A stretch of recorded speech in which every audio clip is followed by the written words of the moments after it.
The mystery behind Madhubala death. हम लोगों ने उनके हंसते हुए चेहरे तो देखे, लेकिन उसके पीछे कितना गम था वो हम कभी देख नहीं पाए। कहते हैं जब कश्ती जवानी के किनारे पर आ जाए तो वहां आदमी नई आवाजों से प्यार करने लग जाता है। उनके करियर के पीक में बद से बदतर हादसे उनके साथ होने लगे। So how that happened? हमको तुम्हारा एक एक बात का पता चल गया है। पता चल गया? क्या पता चल गया? जो हमको पता नहीं था। हम तो समझते थे तुम बहुत अच्छा आदमी हो।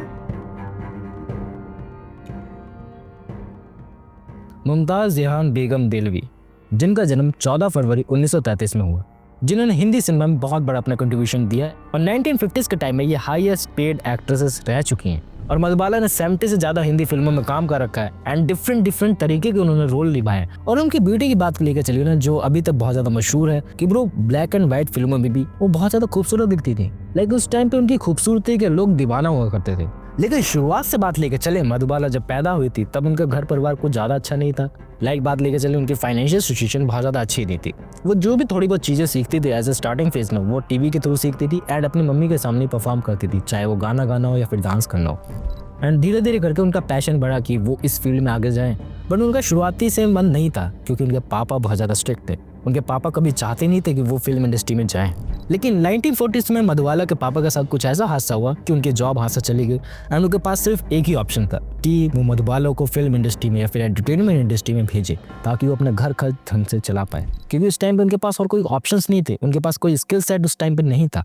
और आज़ादी के टाइम में लोगों के बहुत ज़्यादा रूढ़िवादी विचार थे, वो लड़कियों को आगे बढ़ने ही नहीं देना चाहते थे। लेकिन उस टाइम पे मधुबाला के पापा ने उनको आगे बढ़ने दिया, इन सब बातों को छोड़ के, सोशल प्रेशर को छोड़ के। एंड बहुत बड़ा रिस्क था उनके लिए। और मधुबाला जब 7 साल की थी तब उन्होंने ज्वाइन करा ऑल इंडिया रेडियो, जहाँ पर वो म्यूजिक कंपोजर के साथ काम करती थी एंड म्यूजिक वगैरह कंपोज करती थी। और उन म्यूजिशियन का नाम था खुर्शीद अनवर, जो उनके साथ गाना बनाते थे एंड उस टाइम पे ये एक पॉपुलर सिंगर हुआ करते थे। सो बड़ी हस्ती के साथ ये उस टाइम काम कर रही थी। और ये उनका टर्निंग पॉइंट था क्योंकि इसके बाद ना मधुबाला के लिए different type of doors open हो गए थे एंड वो डिफरेंट इंडस्ट्री के उनके पास ऑफर आने लगे। बात कर जाए फिल्म इंडस्ट्री से, एंड वो इसी के लिए बेताब थी। और जब वो 14 साल की थी तब उन्होंने सबसे पहली फिल्म करी, दैट वाज नीलकमल, जो 1947 में रिलीज हुई। और उस टाइम मेल एक्ट्रेस के रूप में राज कपूर साहब काम कर रहे थे एंड उनके साथ इनको काम करने का मौका मिला। और 1947 की उस मूवी के बाद ना मधुबाला के चर्चे घर घर में होने लगे क्योंकि मधुबाला की एक्टिंग से लोग फैन होने लगे and different type of movies के अपॉर्चुनिटी उनके सामने खुलने लगी।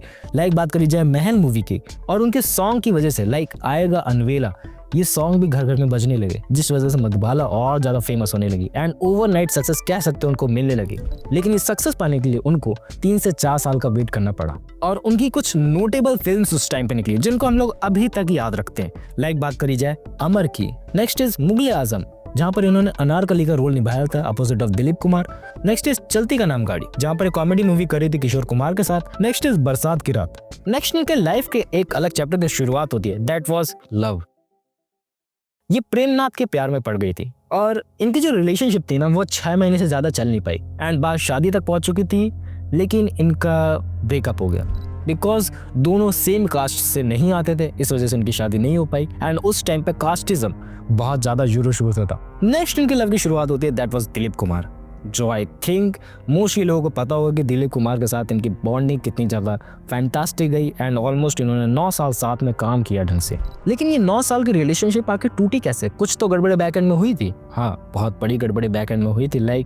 बात करी जाए फिल्म की शूटिंग चल रही थी नया दौर की एंड उसमें मधुबाला को आउटडोर शूट के लिए जाना था एंड उनको परमिशन चाहिए थी अपने पापा से एंड उन्होंने परमिशन नहीं दी। उनकी मर्जी थी, उन्होंने नहीं दी। लेकिन इस बात पर दिलीप कुमार ने बहुत ज़्यादा अपोजिशन किया एंड ये केस कोर्ट तक गया इस बात के लिए कि मधुबाला को फ्रीडम नहीं दिया जा रही है एंड उनके पापा तानाशाह हैं। एंड इस बात का मधुबाला को बहुत ज़्यादा बुरा लगा कि ब्रो दिलीप कुमार ऐसा क्यों बोल रहे हैं, उनके पापा के बारे में इतना बुरा भला क्यों बोला उन्होंने कोर्ट के सामने। एंड इस बात के लिए उनको सॉरी बोलना पड़ेगा मेरे पापा को, अगर वो सॉरी नहीं बोलेंगे तो that relationship will be ended. And Dilip Kumar ने सॉरी नहीं बोला एंड यहीं से उनके रिश्तों में दरार आनी चालू हो गई एंड वो रिश्ता उसी टाइम में कहूँ खत्म हो गया। लेकिन मैं कहूँ ना, मधुबाला अंदर ही अंदर यार प्यार तो दिलीप कुमार से ही करती थी, लेकिन मुझे अपने किए की सजा खुद ही भुगतनी दो। तुम्हारी और मेरी जिंदगी तो फैमिली रिलेशन की वजह से, फैमिली के रिस्पेक्ट ना करने की वजह से उन्होंने वो रिश्ता वहीं खत्म कर दिया। एंड उनको आगे बढ़ना था, मूव ऑन करना था। तो नेक्स्ट उनकी लव स्टोरी की शुरुआत होती है with the singer, famous singer उस टाइम के, किशोर कुमार। एंड 1960 में आके मधुबाला ने किशोर कुमार से शादी कर ली। लाइक लोगों को यकीन नहीं हो रहा था कि मधुबाला और किशोर कुमार की शादी होगी, बट ये एक बिल्कुल ही अनएक्सपेक्टेड शादी थी। जो हुई किस वजह से थी, क्योंकि मधुबाला के पापा ने उनको फोर्स किया था कि अब उन्हें शादी कर लेनी चाहिए एंड उसने फिल्म इंडस्ट्री के काम को छोड़ देना चाहिए। ऐसे उनके पापा की राय थी, बट वो फिल्म इंडस्ट्री को छोड़ना नहीं चाहती थी, वो उनके जहन में बसती थी एंड वो शादी करने के बाद भी इसको कंटिन्यू रखना चाहती थी। नेक्स्ट उनके चैप्टर की शुरुआत होती है, दैट वाज हेल्थ इशू। उनको बचपन से बहुत गंभीर बीमारी थी, दैट वाज उनके दिल में छेद था, that was ventricular septal defect. Means of it कि उनके दिल में छेद है एंड वो ज़्यादा समय तक जी नहीं पाएंगे। इस बीमारी में ये होता है ना कि यार दिल में छेद हो जाता है, ये किसी अनएक्सपेक्टेड रीज़न की वजह से हो सकता है, जब बच्चा माँ के पेट में ही होता है एंड इसमें दिल के छेद होने की वजह से ना पंपिंग में प्रॉब्लम आने लगती है एंड ये टाइम के साथ मे बी वो छेद बड़ा हो सकता है। टाइम के साथ अगर उसे प्रिवेंट नहीं करा गया तो बहुत सारी प्रॉब्लम हो सकती है, लेकिन वो प्रॉब्लम सही मैं कहूँ अनएक्सपेक्टेड रीजंस की वजह से नहीं भी हो सकती है और मे बी हो भी सकती है। लेकिन उस टाइम की बात लेकर चले, उस टाइम पे इसका कोई इलाज नहीं था ढंग से, और इंडियन इसका इलाज ना हो पाने की वजह से ना वो पहले गई लंदन इसका इलाज करवाने। उनको बीमारी पहले से थी, बचपन से थी, लेकिन वो बीमारी फिर सीरियस इश्यूज में आने लगी। नेक्स्ट लंदन के डॉक्टर ने ये कहा ना कि मधुबाला जी सिर्फ 2 साल ही जी सकती हैं एंड ये क्रिटिकल मोमेंट था उनके लिए। एंड इस टाइम पे किशोर कुमार उनके साथ नहीं थे, लाइक उन्होंने शादी तो कर ली थी लेकिन वो एज अ सपोर्टिंग हस्बैंड के थ्रू कुछ कर नहीं रहे थे। लाइक किशोर कुमार ने उनको एक घर लेके दे दिया था, साथ ही साथ एक नर्स लेके दे दी थी एंड एक कार का ड्राइवर ला के दे दिया था, जिससे उनको कोई भी प्रॉब्लम है वो जा सकती हैं। एंड फाइनेंशियल सिचुएशन के लिए भी उन्होंने उनको पैसे दे रखे थे, लेकिन वो उनके साथ नहीं रहते थे एंड उनसे वो मिलने सिर्फ 3-4 महीने में एक बार आया करते थे। एंड मधुबाला जी जब फ़ोन करती थी तो वो उठाते भी नहीं थे एंड उनकी वो टॉक्सिक रिलेशनशिप एंड होने के कगार पे थी। एंड साथ ही साथ उनके आखिरी टाइम आने तक ना कोई भी उनके साथ नहीं था, वो एकदम अकेली पड़ गई थी। और मधुबाला के जो 1960 के फिल्म के रास्ते थे ना वो उसी टाइम बंद हो गए, क्योंकि उनकी हार्ट डिसीज़ होने के कारण वो कोई भी फिजिकल एक्टिविटी ज़्यादा कर ही नहीं पाते थे एंड इस वजह से वो अपने करियर के पीक में ही उनको फिल्म इंडस्ट्री को छोड़ना पड़ गया।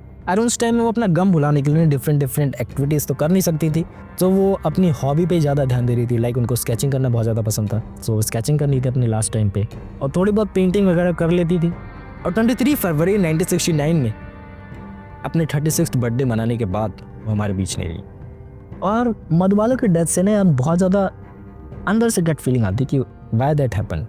लाइक उनको लव ढंग का नहीं मिला, जिससे मिला उसने केयर नहीं करी एंड जिससे शादी हुई उसने भी कुछ ढंग की केयर नहीं करी। ये कुछ अंदरूनी प्रॉब्लम थी या फिर जो प्रॉब्लम्स हम लोगों के सामने न्यूज़ में दिखाई गई है वो जानबूझ के बढ़ा चढ़ा के दिखाई गई है, ये समझ में नहीं आता। और मधुबाला ने इतने ज़्यादा स्ट्रगल सहे हैं ना शुरू में, लाइक फाइनेंशियल सिचुएशन उनके शुरू से ही ख़राब थी। उनके पापा को जॉब छोड़नी पड़ गई, इस वजह से उनको फिल्म इंडस्ट्री में आना पड़ गया एंड फिल्म इंडस्ट्री में वो आना भी नहीं चाहती थी, लेकिन उनको ज़बरदस्ती आना पड़ा for the financial situation. And जब वो आई तो अपने करियर के पीक में पहुँच गई, बहुत ज़्यादा उन्होंने नाम कमाए, शोहरत कमाई, दौलत कमाई एंड उनकी हार्ट डिजीज़ ने उनको जीने नहीं दिया। एंड साथ ही साथ जो उनकी लव लाइफ थी वो तो करप्टेड ही थी, लेकिन ऐसा मधुबाला के साथ क्यों हुआ? और मधुबाला के जो ड्रीम्स थे ना वो कभी पूरा नहीं हो पाया। लाइक उनको एक बेटर लाइफ पार्टनर चाहिए था, एक बड़ा घर चाहिए था जिसके आगे बहुत ज़्यादा गार्डन हो एंड वो गार्डनिंग कर सके, ये सब उनके ड्रीम्स हुआ करते थे एंड वो ड्रीम्स अभी भी अधूरे हैं। सुन के कितना अजीब सा लगता है ना यार, जब कोई इस दुनिया से चले जाता है एंड उसके ड्रीम्स पूरे ही नहीं हो पाते। लेकिन हाँ, हम लोग के दिल में अभी भी वो जिंदा है एंड उनकी एक्टिंग स्किल्स, उनके जो प्रेजेंटेशन स्किल्स थी एंड उनकी ब्यूटी को हम लोग कभी भुला नहीं पाएंगे। एंड इतनी कम उम्र में उनको सक्सेस मिल गई थी, इतनी कम उम्र में इतनी ज़्यादा मेहनत के बाद उनको सक्सेस मिली थी सही मायने में। सो हाँ यार, वी रिस्पेक्ट देम। मधुबाला ने बहुत ज़्यादा मेहनत करी एंड बहुत ज़्यादा मेहनत के बाद उन्होंने अपना करियर बनाया, लेकिन हाँ, कुछ के नसीब में याद नहीं हो पाता है, खुदा ने कुछ और ही लिखा होता है। सो ये सब चीज़ें हो जाती है बैक एंड में। बाकी तुम लोग क्या सोचते हो इस बारे में, बाकी कमेंट्स करके बता देना। मिलते हैं नेक्स्ट वीडियो में, बाय।